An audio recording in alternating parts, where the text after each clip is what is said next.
Reka and RAZ, welcome to Mid. Thank you so much for being on. How are we feeling? Good. We're feeling really good. How are you? I'm feeling good. Raz is like smiling in the corner. He's like, peace, peace, man. All right, guys, let's just jump right into it. The first question I always ask is tell me a little bit about yourself, okay? But more specifically, what were you guys doing before crypto and where are you now? I love that question. Yeah. I'll start then. I'm Reka, and I'm originally a veterinarian, and now I build DAO Tooling. Really funny story. I'm not gonna go in full detail, um, but like along the line, I had my own sustainable agriculture startup, so I have a little bit of a startup experience in Web2. And I ventured into like digital marketing and social media for a little bit. So that's kind of how I got into this, like being the people side of co-foundership here at Agora. And I got into crypto in a random volunteering trip when I was in Sweden for a little bit. And the host I was staying with knew all about crypto back then in 2016. I was like, whoa, this is cool. So I got familiar with Ethereum then. And then I was following along with the development of things and how like the whole market and everything changed, and got heavier into Web3 last December. And we started working together this January. And then we co-founded Agora Space, and here we are. Yeah, and that was after Reka got into Forbes for an All interview. right, yeah. But because we knew each other from high school, but then she created this environmentally sustainable startup, and then Okay. Cool. And Raz, what were you doing before crypto? yeah, so I got into programming when I was just 6 years old because of my father was co-founder of the first Hungarian internet provider company, or one of the Okay. first actually in the early 90s. And because of this, I basically grew up on the internet and played a lot of massive multiplayer games. That's how I learned first about trading and how to operate like a bigger group of people over the internet. And my interest in virtual economies was very massive, and so I discovered Bitcoin in 2011, and then got into the space with all my savings in 2013. And I started a small software firm, which then quickly grew out into a 20 plus people operation. But I also run the family office where we invest in early stage companies in the space. Oh wow. So actively building, actively investing. Reka, you were a vet before. Like, what is going on here? A lot of things. What a cool team, what a cool dynamic. And I also know you guys have a bigger team behind you as well, that you guys are kind of co-building Agora. What's the story, I guess, with forming that? Because I remember when you guys launched, you already had a product, right? You already had a team, you already had these things, Yeah. and like as you went to market, typically it's just like two co-founders, three co-founders kind of like pushing their vision into life. But you guys had a foundation. How did that come about? Yeah, we have a very tech heavy background in the team as well. Most of us are developers, and we really love experiments. And for a while, the main purpose of the software firm was to build experiments and exciting new tools for ourselves and for our portfolio companies, and to support our investments. Like when yield farming became a thing, we built our first cross chain yield farming analytic tool. And when the sandwich attacks became a thing, we built our own solution for that, like a map resistant trading contract. So we built a lot of different things, even did some ecosystem development for some chains. Uh, but for to get more deal flow, I participated in different venture DAOs and investor syndicates, and I started growing concerns about the tools they used, because these communities had a lot of high net worth individuals in small groups discussing all sorts of sensual, Sensitive. sensitive information. Yeah, and Honestly, you never know what happens in the background. It's private. It's private. yeah, Okay, continue. and especially the tool called Collabland. And I basically just asked the team as usual to create something like Collabland, but actually make it open source for our own use, so we can adopt it and recommend it for our communities. And that was in last December. We discussed it with a couple of DAOs, and they were very, very interested. So we built it in January, but then we quickly realized that token gated access and later NFT gated access and just access control in general will have a huge impact for not just token gated access for Discord and Telegram, but in many different places. And it's going to create a lot of different new markets for monetization, for artists, and all sorts of different things. Yeah. And so we started doing more experiments regarding this and around this topic. And we also wanted to bring a lot of different mechanisms around DAOs into social media where the people actually are. Because I'm a huge DAO fan. DAO is what initially attracted me to Ethereum and how people coordinate together. And I invested in a lot of different DAO frameworks, and I'm still actively exploring them and trying them out, and always trying being on the edge of these DAO technologies and DAO tools. But what I was really missing is massive user bases, because what I saw that only these nerds used DAO frameworks for the last couple of years, and we really want to onboard more people to DAOs, even without letting them know that they are in part of a DAO. So Yeah. Which is a whole nother conversation that I want to have with you. But before we get into that, investing through a family office, okay? What's the fund called, or the group called that you invest called through? Supernova. The firm itself is just called cryptocurrency. So Okay, nothing solid. fancy, but And it's a blockchain, a crypto only fund. yeah. Okay, and you said how long were you how long have you been investing through that vehicle? Through this vehicle, only like 2 years, so it's Okay. fairly new. But I've invested in many different things since 13. So Got it. Got it. Super cool. Okay. Another question I want to ask you guys is it takes a certain individual to join a DAO and to kind of fall in love with DAOs. Reka, you were a vet. Okay. You were working with animals. And Raz, I mean, you've been programming for what feels like ages, but still, what is it about the DAO that kind of aligns with you guys organically? Like, what is it about that framework, that coordination framework that gets you guys going? So much so that now you're building for it, right? It's always interesting to kind of hear like how people are wired, right? So I'm curious to hear from your point of view. I think what really struck me when I first heard about what a DAO is the autonom aspect of it. So I really love how it gives the freedom for the communities to not be like that kind of like bound to an organizational structure, but they can like vote and discuss on things. I'm a big fan of like starting organizations. I did a little bit of that during university, and that like how I experienced it was like so closed off. Like you had this basic structure to follow, and I hate it. And I've never been a corporate job, but I know some, I have friends who have been, and a lot of other people.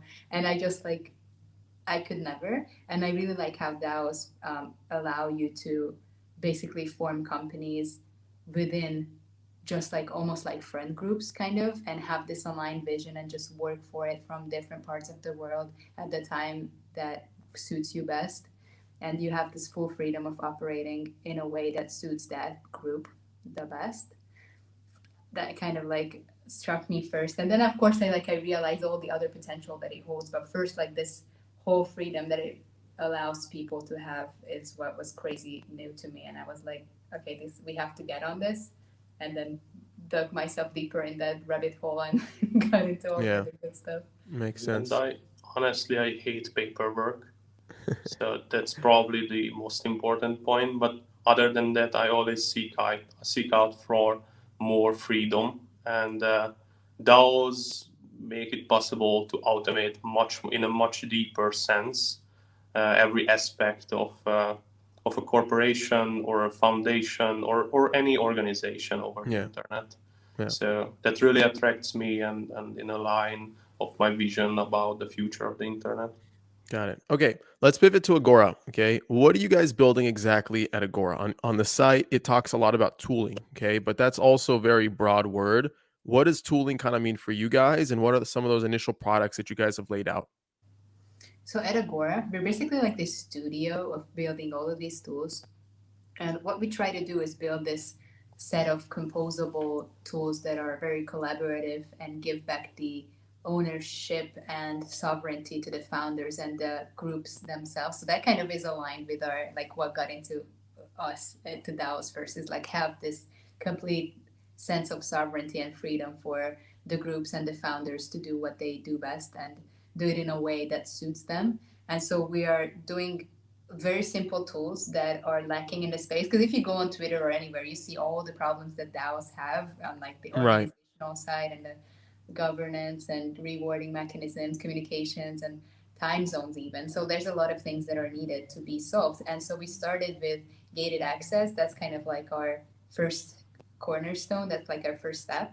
And then we have a few other tools planned for onboarding, education, and also transforming Web2 communities into Web3 to like help them through the gate and start utilizing Web3 opportunities. So that's where we're going. I think a good way to summarize what we are doing is that we are building like an accessibility layer to Ethereum DAOs and everything around DAOs without sacrificing decentralization or privacy. That's very important. So we build very user-friendly and tools with a user-centered design, but still our focus is on keeping the whole philosophy behind Ethereum. Yeah, makes sense. So what would you say is the current state of DAO tooling? Like where are we right now? Because we're seeing thousands of new communities pop up, living on Discord, living on Telegram, WhatsApp, iMessage, whatever platform, right? And then opening up multi-sigs, and then opening up snapshots or tallies or any governance form, discourse, whatever it may be. And like everybody's at like their foundational layer, and they need more tools of automation and tools to kind of get them going. So where are we in the world of DAO tooling right now? I think since Snapshot, we have experienced a huge boom on the off-chain part. So there are a lot of new tools now for DAOs, but with off-chain computation, basically. And what we aim to achieve is, and that was part of a lot of experiments, is to make a bridge between the blockchain and the social media accounts or any platforms or games with the circular information flow. So not just off-chain tools based on activity on blockchain, but also on-chain settlement based on activities in social media, in games, or anywhere else, basically.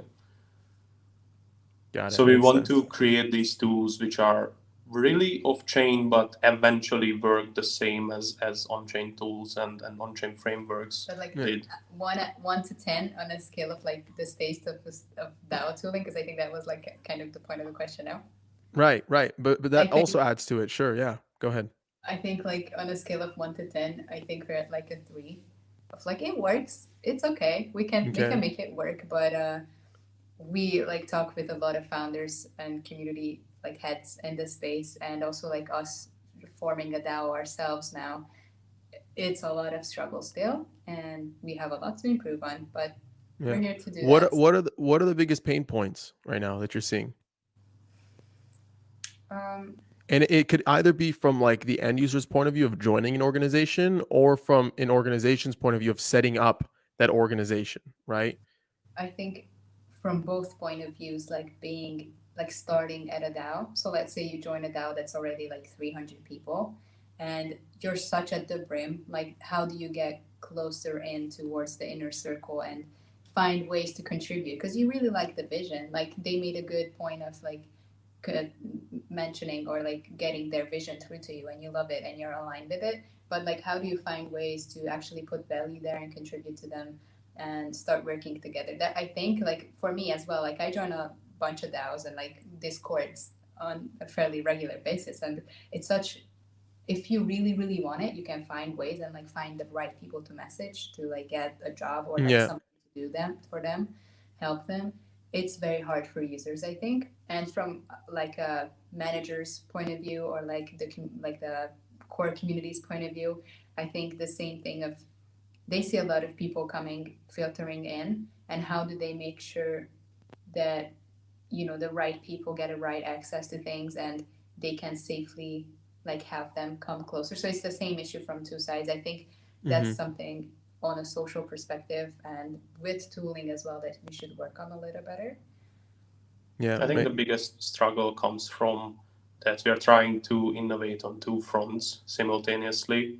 One of them is the technological front. So obviously we have now a distributed ledger, and it makes everything different. But on the other hand, people also try to innovate with the social part. They try to be better philosophically, and that's very, very difficult to do. So I would advise, and we always try to innovate just on one side and copy the other from existing mechanisms. Solid. Yeah. Reka, I like your analogy of saying that we're at 3 from 1 to 10, right? 10 being like the whole world is tokenized and DAOified. 3 is like we only have like a few thousand communities kind of like adopting this model. What does 5 look like from your point of view? I think when it takes founders way less time to spin up a community and kicking it off, and for users to browse and find the communities that are best aligned with their personality, their mission, or their skill set as well. Because I think users can participate in a lot of DAOs at the same time. So now you like can participate like full time or like part time in 1 or 2 meaningfully, and then have like 5 others that you like visit on a weekly basis, and have a lot of them that you don't actually do anything. You just are part of the Discord. And I think we could do a lot more and do a lot of work in a lot of them, or way more. But I think to be a 5, for that process to be way more open and accessible and easy to understand step by step, is something that we have to work on. And it's also like a language barrier as well, because everything is in English. Yeah. And I understand that like the younger generations are fluent without even putting too much effort in it, or they're like pretty good at English. But yeah, I don't know, like making it more accessible for, it's very a first word thing to be forming that. You'd think, is there a bot that translates Discord messages to any language? I don't know. Maybe. All right, guys, new opportunity here. New if tool. there isn't, all right, hit Reka, RAZ, or myself up if you're building this. we want to hear more. Okay, so that's a 5. What does an 8 look like? RAZ, what do you think an 8 looks like in terms of adoption? Ooh. Probably hundreds of millions of people at least. And for that to achieve, Discord is probably not enough. So we have our own platforms at that point. Mm-hmm. I think Discord is probably not enough for a 5. Okay, interesting. What's up, guys? Adam Levy here. Sorry for the quick pause, but I wanted to give some love to our 3 NFT sponsors that are making this episode a reality. They are Coinvise, POAP, and Social Stack. On Coinvise, you can create a personal or community-owned social token on Ethereum. Coinvise also helps you create incentives through token rewards and bounties, NFT business models, and bot integrations for Discord. Discover more by visiting coinvise.co today. Next up, we have POAP, or short for Proof of Attendance Protocol, who enables a novel way of creating one's life diary. Leveraging NFT technology, POAP facilitates an easy way to mint non-fungible tokens related to meaningful events. It's frequently used in crypto-native communities, and now it's starting to create NFT collectors in the mainstream too. Collect or launch your own POAP today by visiting poap.xyz. Next up, we have Social Stack, a platform for communities, brands, and creators to build mission-driven social token economies.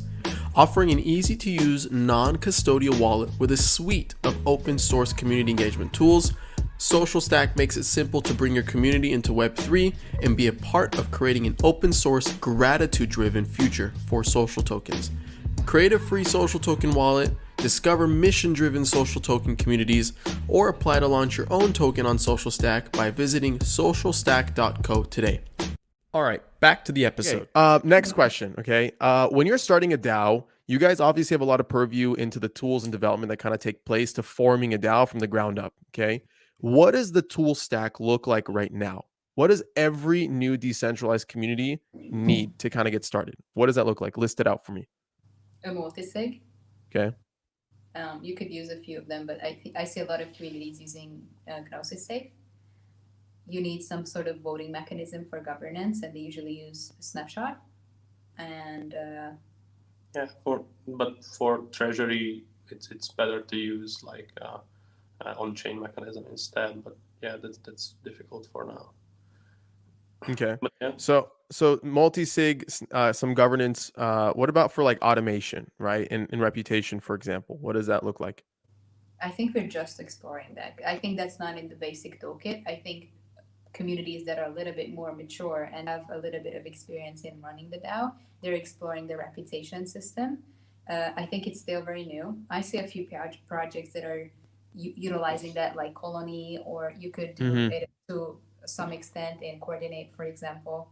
And I think that's something that we should definitely work towards, to have this reputation system, because that gives like accountability to people long term to actually perform, not just come in, say they will do something and they don't provide Yeah. or don't come through. Yeah. So that's definitely necessary. So yeah, I see an emerging number of DAOs starting to use that, which is very promising. Yeah, source credit is promising as well. Yeah. Source cred. Okay. Okay. I One mean, thing. Go ahead. Go ahead. just MakerDAO had a long experiment with it, already a year at least, and they are quite satisfied. So worth Okay. to mention. Okay. You know, one thing that also I think is super unique about you guys is obviously you're building products in the space, essentially, right? Like consumer products for crypto. And you mentioned earlier that like we need to find ways to lower the barrier for meaningful contribution, lower the barrier to entry. What does that look like from the point of view of like design thinking for building products? How do you guys kind of think about that at Agora? So first, we don't want to force the users to leave their desired place like Discord or Telegram. So we want to bring everything inside that chat room.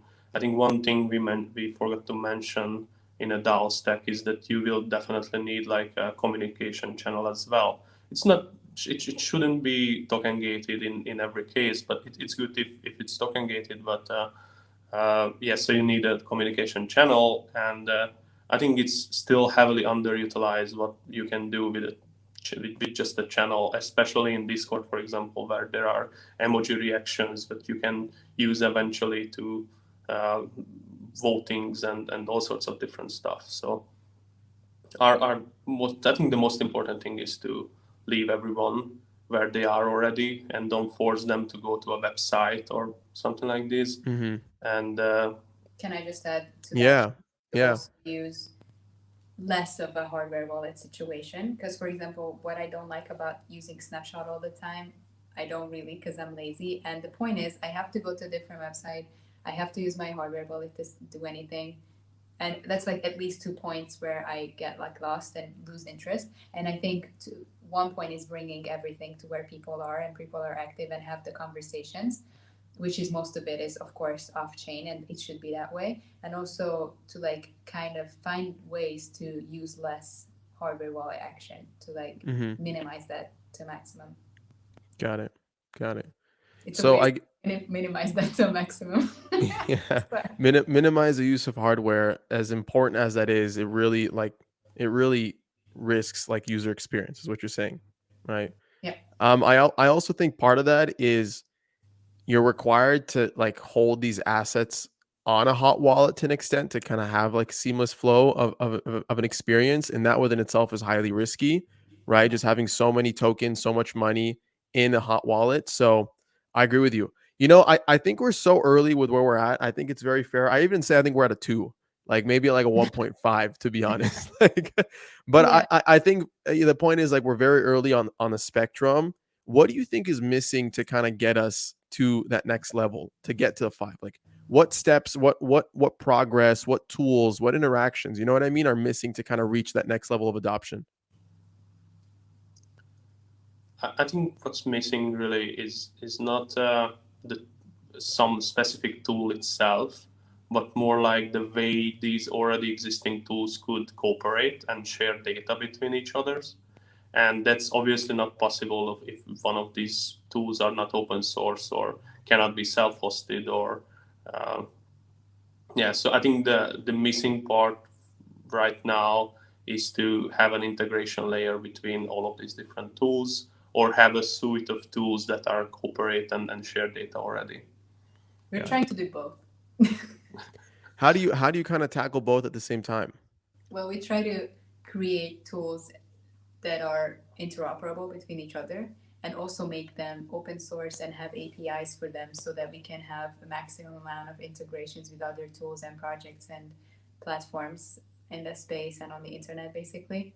And I think that may be like a good approach. Obviously, I'm biased, but I think that's a good approach of maximizing collaboration between DAOs, between communities and tools at the same time, because that can kind of like quicken this whole thing of we have less tools or we have too few or this problem is not solved. Mm-hmm. If, as like Robert said, if they can communicate on like the back end and make the user flow way more seamless and maybe find a way to like connect it back to the channels, and they're using the same tools but it's like somehow connected back in a way, or like brought to the user, it could be easier. This could also create the lazy scenarios when a user don't necessarily have to do something immediately, but they can do that later. And I think that's very important for the next step. Yeah. Reka, I think something that, like, just like trying to dig through your words is that better funnel of bringing a user in from one destination to another. And one thing that we were talking about behind the scenes, I think it was even yesterday, was, you know, a lot of these, like, let's say creators, okay, that want to build their own creator DAOs, that want to explore a modern day fan club, all their audience lives on social media, right? And they only really have two call to actions. They have that swipe up on Instagram or a link in bio, right? Or if they post a link in a tweet, still everything is like taking them from one platform and leaving that platform to go to another platform. In that entire funnel from just like entering a community to kind of like making your initial contribution, just that entire funnel is really broken. It's very multi-step, you know. And if you look at like web 2 solutions, you think of their funnel, like if you're doing like let's say you're doing a drop shipping campaign, okay, you're selling, I don't know, Christmas lights for the holiday, you open up a Shopify page, you run Facebook ads. Every single interaction, if your page doesn't load fast enough, you lose user drop off like 50%. I don't know what the metric is, but it's really high, right? If one button doesn't work, people leave, right? And I think a lot of products are failing to kind of take into consideration what you said, like optimizing for that user journey, because it's one thing making it super easy for a community to start a community. It's another thing making it even easier for their audience to join that community, right? And I think is that kind of like what you're referring to? Yeah. Okay. Absolutely. Because Yeah. if we always talk about like the onboarding of the next few millions in like the next year, and that's kind of something that like tool creators talk about or like founders talk about a Yeah. lot. And that is a crucial step in that, because people they don't want to leave their usual platforms to try a new one. It's weird. It looks different. I have to use my wallet. It's the whole thing is you have to like try to do that, and you can't just do it. You're in the bathroom, you have 5 minutes to do it. Like people won't do it if they like have to sit down, read everything, think everything through. It takes a lot of time, so we have to make it as smooth as possible for creators and everybody to basically like funnel their user base back into some Web3 thing so they can start utilizing all the goodies that are available in Web3. Yeah. You know, the first thing that comes to mind when you mention that is, one, the point of basically building products for two different audiences. Right now, you, I, us, right? We don't care eating shit to kind of enjoy the pleasure of being early adopters. Like we'll go through those additional steps because we have a lot of curiosity. We understand what's like the opportunity at here, right? A lot of other people, and this also comes in like intact when Discord teases us with their MetaMask integration, and then kind of being like, hey guys, we're actually not doing it because all of our web 2 users that kind of run Discord and our core audiences and like users for a subscription model, they gave us shit for it, and we don't want to risk losing them because we have a SaaS model, you know. But then there's like this like small like web 3 audience that's kind of like using Discord as a way to just kind of bootstrap because it's the only thing available. And I think part of what you're saying, from what I'm understanding, is like it's also building for that right audience. That web 2 audience has different needs, preferences, and wants compared to that web 3 audience, you know? And I think part of making a better funnel is kind of capturing both sides of that market without even realizing that they're joining a DAO to begin with. They're just joining a community, right? Yeah. Absolutely. Guys, I know we're running out of time really quick. Before I let you guys go, I guess I have one final question for you. What's next for Agora? What can we expect? Because I know right now you have guild.xyz. What's coming up next? You want to do it? So we have 2 MVPs ready. We're not going to put them out in the open yet, Guild comes out of alpha stage now in December, which is fun. Cool. And the next tools are focusing on onboarding in a gamified way, so that users don't really realize that they're doing it, but they get rewarded for every step, and it's much more smoother. And for fundraising. Cool. Amazing. Best of luck. Before I let you go, where can we find both of you and Agora in general? Twitter. Like, we're doing the full Web3 thing, so you can find us on Twitter at RAZ, at Reka ETH, at Agora Space DAO, at Guild XYZ. Amazing, guys. Thank you so much for joining me. We'll for sure do this again at some point once we're like at stage 5, hopefully. But this was fun. Thank you so much. Thank you so much, Adam. Thank you so much. It was a blast.